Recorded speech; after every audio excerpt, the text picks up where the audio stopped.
himself to something or somebody. No, goddamn thing. Stats all over again.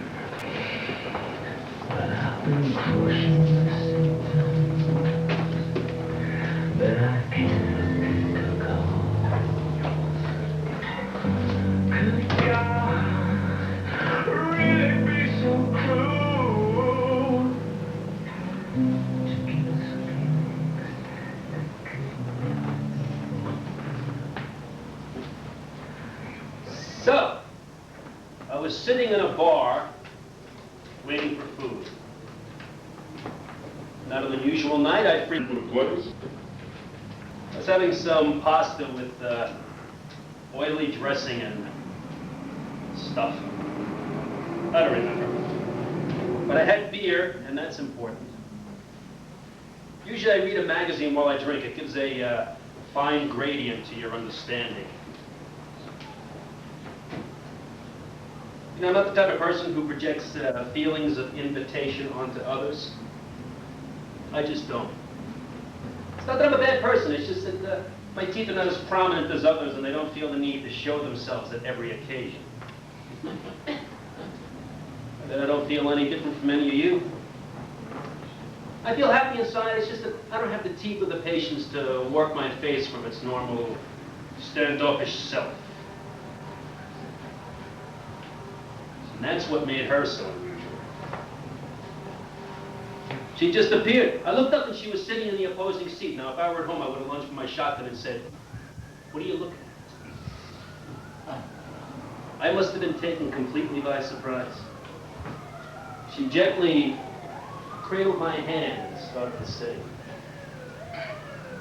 "You are my sunshine, my only sunshine. You make me happy when clouds are gray."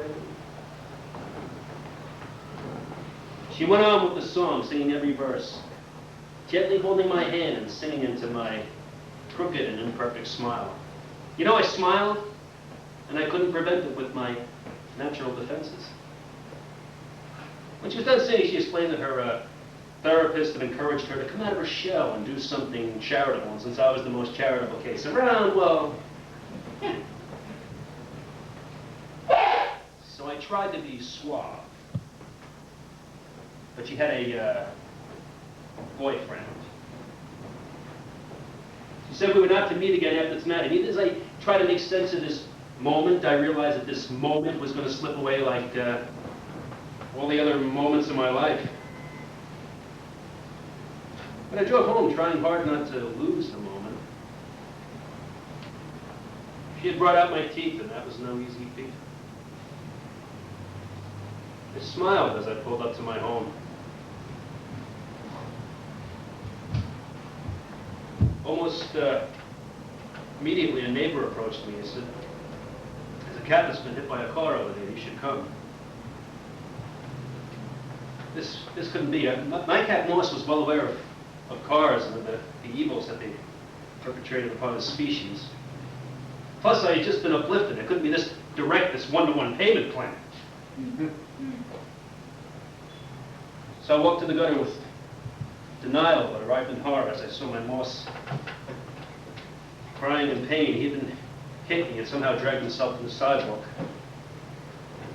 There was no moment of doubt, of not recognizing it.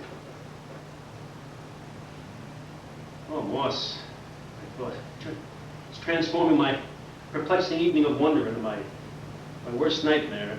And Moss was my friend, my buddy. He taught me a strength I could otherwise not imagine.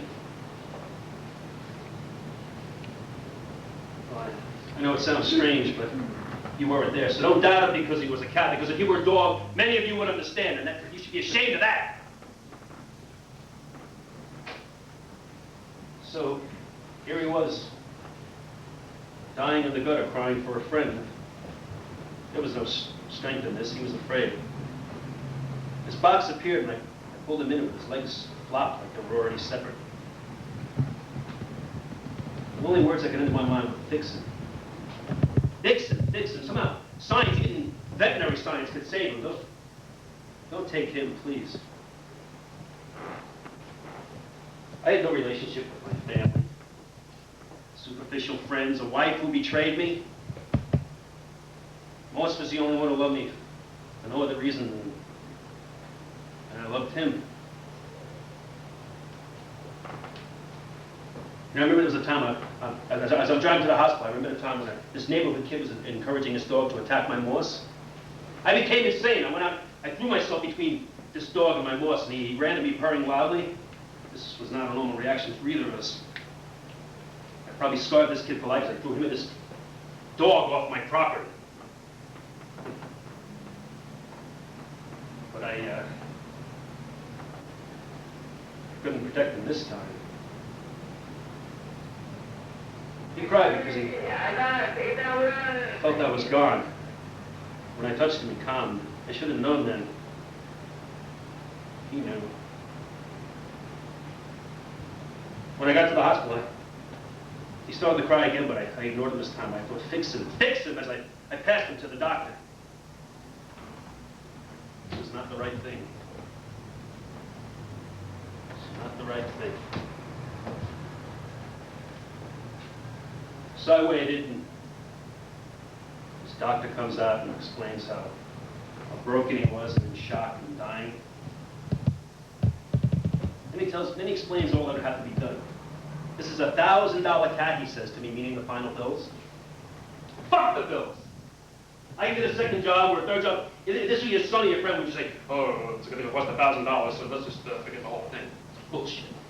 Fuck you! I asked that they stabilize him for the night and just, please give him some painkillers. They agreed. Within moments, the doctor came out and said that he hadn't made it. It was wrong. Just so wrong. I mean, I suspected later that they made the decision that I did not. The doctor pulled me aside and said, I've taken some x-rays and no charge. I wanted you to see. His back is broken, I see. Oh, it was wrong. It was wrong of me to try to fix Moss. I mean, his only comfort was my presence, and I should have been there for him. He knew it. He called to me. I should have just accepted this and comforted his last moments. I'll always regret this.